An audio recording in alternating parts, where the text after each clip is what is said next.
You are flying through thick, turbulent clouds with zero outside visibility, relying on your instruments. Suddenly, your primary attitude indicator goes blank. Depending on your aircraft, this failure takes different forms.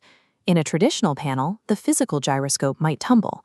On a glass cockpit, like this Avidyne display, you will see massive red X's overriding your attitude and heading indicators. We need a backup plan.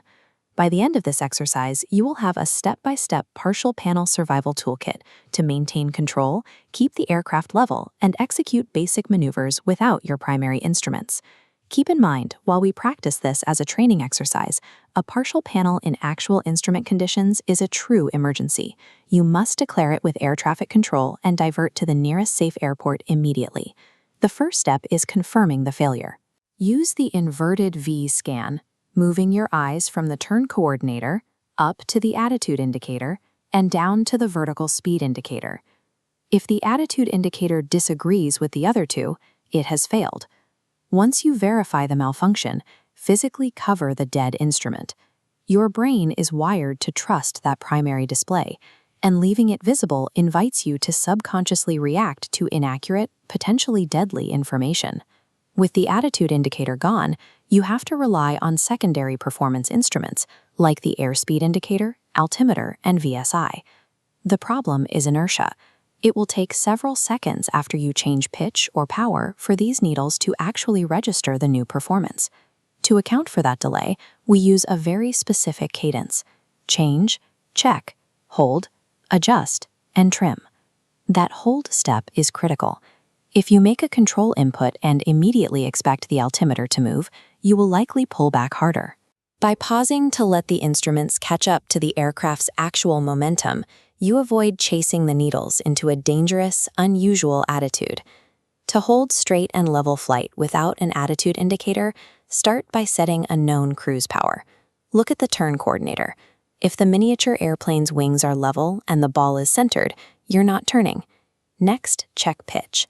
The altimeter steady at 6,360 feet and VSI at 0 confirm our pitch is correct for level flight. You can also use airspeed to verify pitch. A decreasing speed means your nose is too high.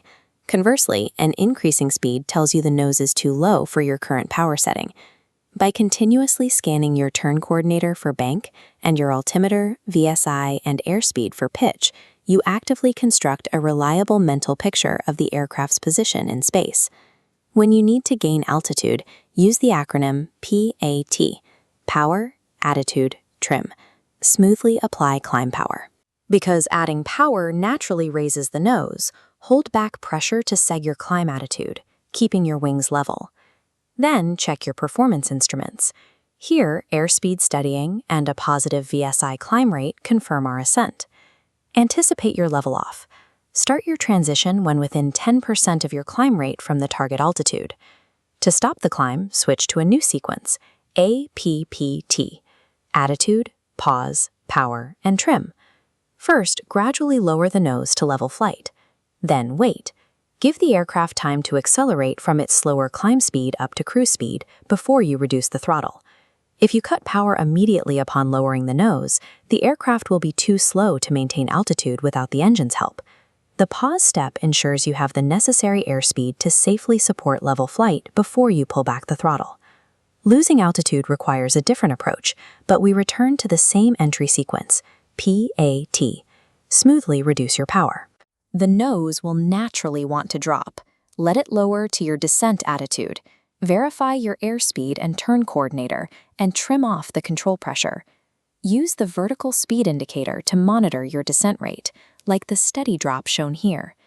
Turbulence can cause erratic jumps, so only trust sustained readings. Watch your altimeter and begin your level off early, leading your target by 10% of your descent rate.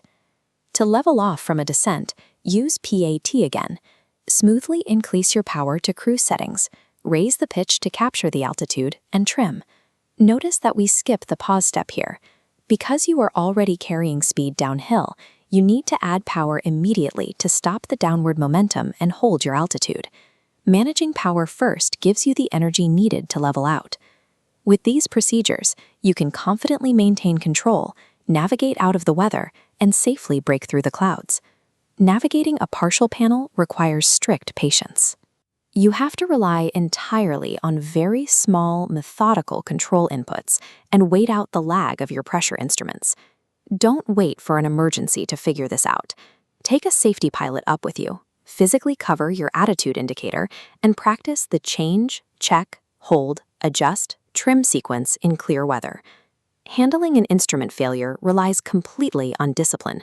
By trusting your secondary instruments, making smooth corrections, and following the steps, you maintain control and ensure a safe landing.